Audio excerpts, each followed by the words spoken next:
કેવીની class YouTube ચેનલમાં આપ સરે મિત્રોનું હું દિલથી સ્વાગત કરું છું।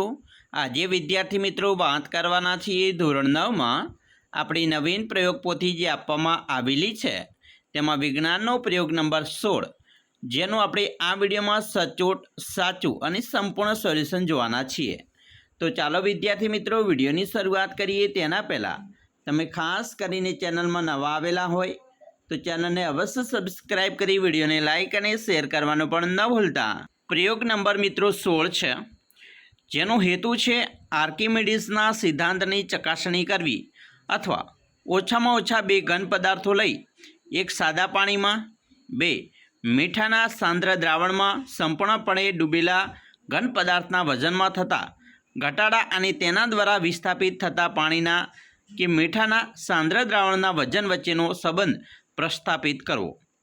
जेमां मित्रों जरूरी साधनों की जरूर पड़शे।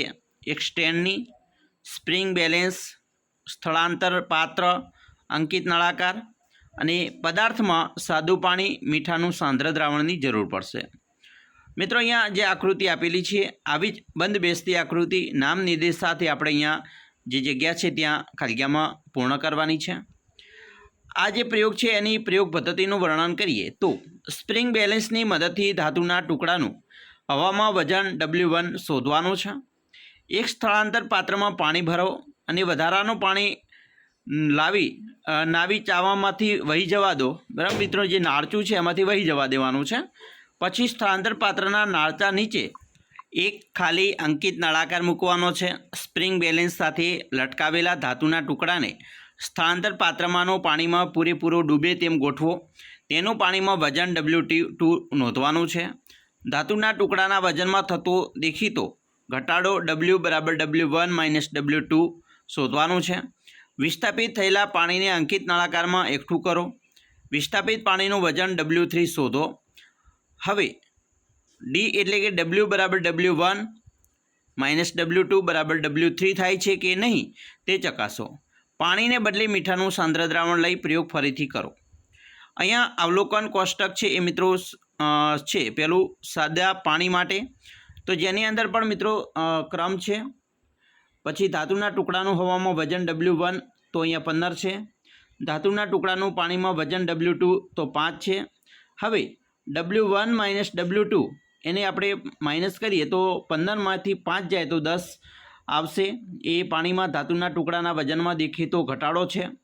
उत्प्लावक बल तो उत्प्लावक बल है W बराबर W1 माइनस W2 एटले के 10 थशे।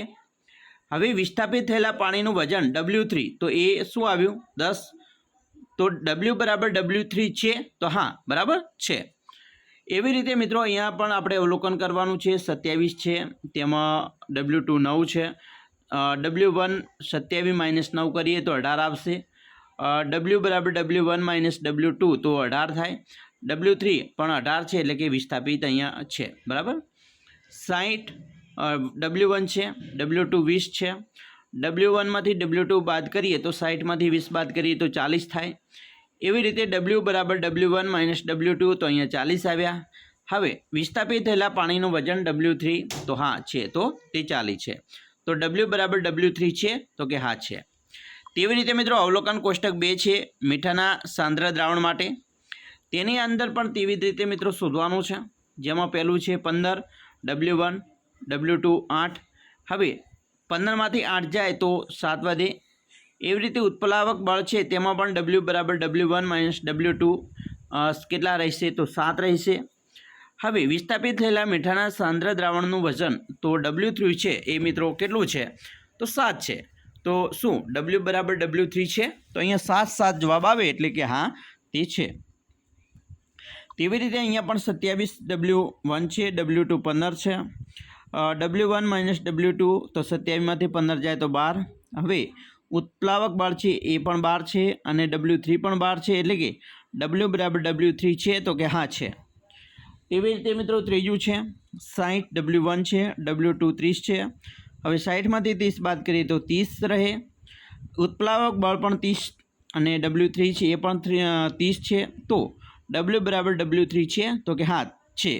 केम कारण के 30 30 30 है दरेक। હવે આપણે નિર્ણય ઉપર આવીએ તો આમ મીઠાના પાણીની ઘનતા સાદા પાણીની ઘનતા કરતાં વધુ છે, તેથી મીઠાના પાણીમાં ધાતુના ટુકડા પર લાગતું પ્લાવક બળ સાદા પાણીની સાપેક્ષે વધુ હોય છે. પરિણામે ધાતુના ટુકડાના વજનમાં થતો ઘટાડો મીઠાના પાણીમાં વધારો હોય છે.